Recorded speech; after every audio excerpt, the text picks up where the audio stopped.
Today we're going to be examining the abdomen. The first part of the examination of the abdomen is to do a general inspection. The things that we're looking for are jaundice, pallor, spider nevus, pigmentation, any gynecomastia or paucity of body hair. The next thing we do is move on to inspect the hands specifically. Please may I have a look at both of your hands. Good. We're looking for any clubbing or cyanosis, any Dupuytren's contractures, palmar erythema, or any other signs of liver disease. Can I ask you to extend your hands out for me and bring your hands back? Looking for a flap. Thank you. That's great. Okay. Moving up now to the head and the neck. I'm going to look at the eyes. First of all, could you look up for me?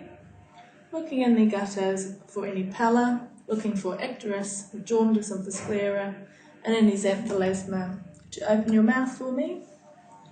Looking again for central cyanosis, any ulcers, abnormal pigmentations, or other signs in the mouth. Okay. Moving down now in our inspection, looking again at the chest, noting for body hair, any gynecomastia, or more spider nevi on the trunk. Moving down now, we come to our inspection of the abdomen itself. The things that we're looking for here are any abnormal distension, any masses, any distended veins, or any abnormal pulsations. Now we'll move on to the palpation of the abdomen. For this, it's important to get down on your knees so that you're at the right level for palpation. So now we'll move on to our palpation of the abdomen.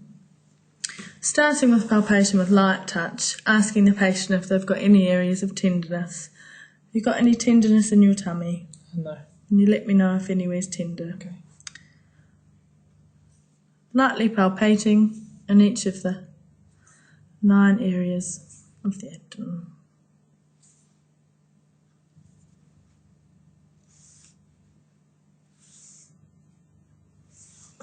Now to move on to our deep palpation, we'll firstly be palpating for the liver, starting in the right iliac fossa. Could you take a deep breath in and out for me, please?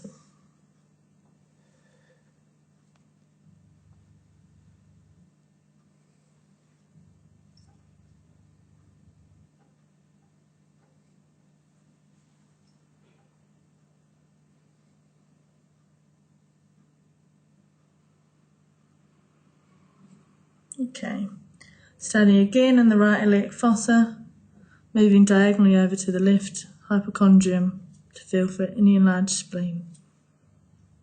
Again, you take deep breaths in and out for me.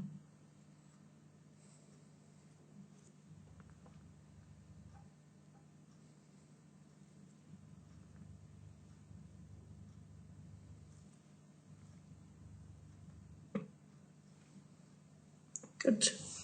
Next we move on to palpating for the kidneys. If I could just move your arm. You need to get one arm underneath the patient, one hand on top, and you gently try to ballot the kidneys upwards and feel between your hands for any enlargement. And again, over to the other side.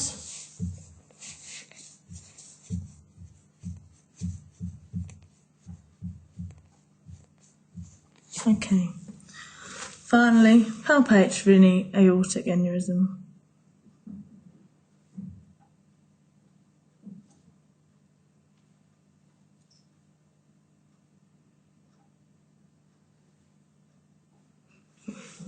Next, moving on to percussion.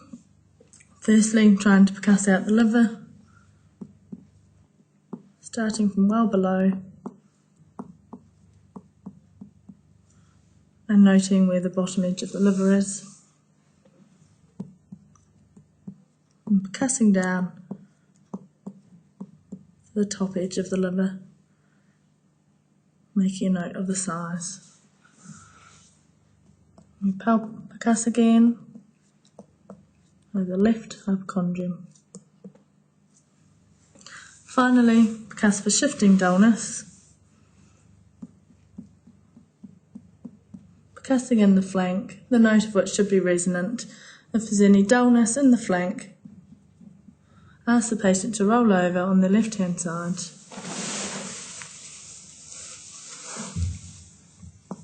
and percuss again to ensure the dullness has shifted.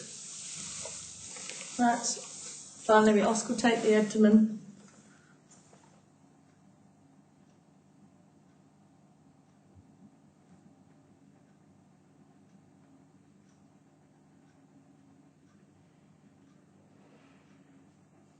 That's great. Now we can ask our patient to sit forward. Would you mind to sit up for me? With the patient sitting forward, inspect the back for any renal scars and auscultate for any renal bruits.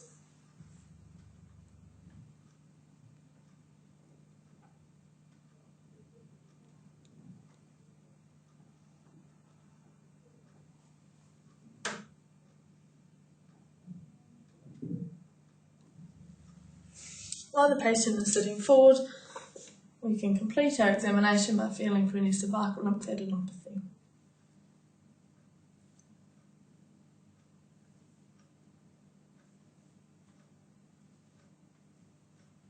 That's good. The final part of the abdominal examination involves an examination of the inguinal area, looking for inguinal lymphadenopathy, an examination of the external genitalia and a rectal examination.